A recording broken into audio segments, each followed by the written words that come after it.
Bonjour Daniel Boker-Tov, et c'est le jour J pour le gouvernement israélien qui devrait prêter serment demain à la Knesset. Oui, jour J-, Ilana Boker-Tov, et au fur et à mesure que l'on approche de cette échéance, la tension grimpe au sein du Likoud en particulier, alors que la distribution des portefeuilles ministériels bat son plein. Pour l'instant, les choses ne sont pas définitives. Binyamin Netanyahou attendra le dernier moment pour présenter son gouvernement, mais pour l'instant, tout porte à croire que le prochain président de la Knesset sera Amir Ohana, l'un des proches lieutenants de Binyamin Netanyahou, qui a déjà été ministre de la Justice. Le portefeuille des Affaires étrangères sera probablement partagé entre Israël Katz et Ron Dermer. Le portefeuille de la Justice reviendra de droit à Yariv Levin, celui de l'énergie à Avi Dichter et celui de l'environnement à Idit Silman. Quant à l'ancien député Tsachi Hanegbi, il sera le premier homme politique à présider le Conseil à la sécurité nationale israélien. Par contre, le député Dudi Amtselem, qui est très populaire au Likoud, ne sera pas ministre, en tout cas pas pour l'instant. Il exigeait soit la présidence de la Knesset, soit le ministère de la Justice. Binyamin Netanyahou n'a pas donné suite à ces exigences.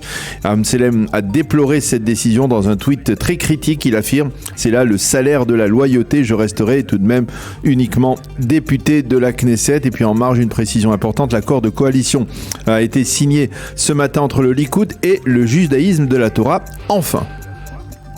Dans le reste de l'actualité, Daniel, les forces de sécurité ont réussi à élucider le double attentat qui avait secoué Jérusalem le mois dernier. Oui, le Shin Bet épaulé par Tzahal avait réussi à retrouver et arrêter il y a 3 semaines le terroriste Aslam Farwar.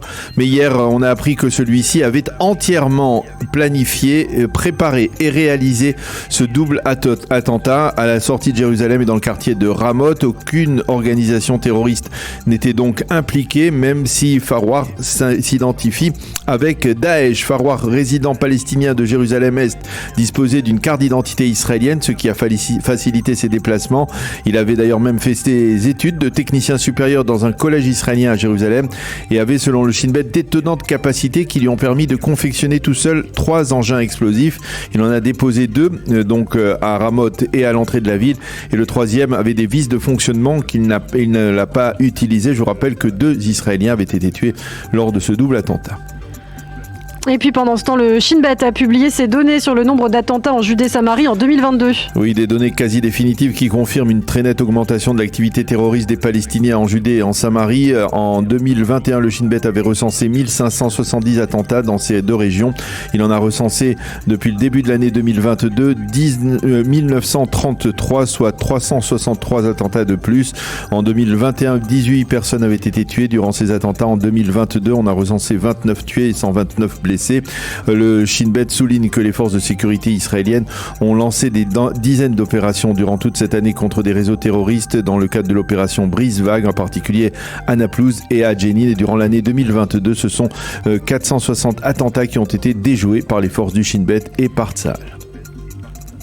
Au chapitre diplomatique, l'ambassadrice d'Israël en Turquie a présenté hier ses lettres de créance au président Tayyip Erdogan. Oui, après 4 années durant lesquelles il n'y a pas eu d'ambassadeur israélien à Ankara en raison de la crise entre les 2 pays, Irit Lilian a présenté hier ses lettres de créance au président Erdogan et a donc pris officiellement ses fonctions.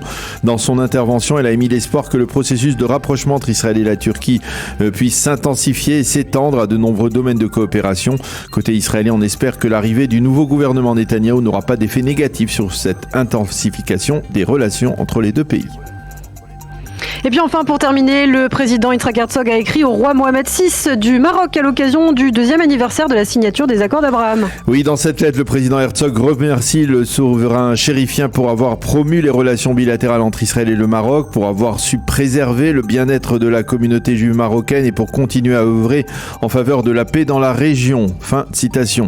Le président Herzog a rappelé que c'est sous le règne de Mohamed VI que les racines hébraïques du Maroc ont été reconnues, et il a également mentionné le souvenir du roi Mohamed V, le grand-père de l'actuel souverain, pour avoir sauvé des Juifs durant la Shoah.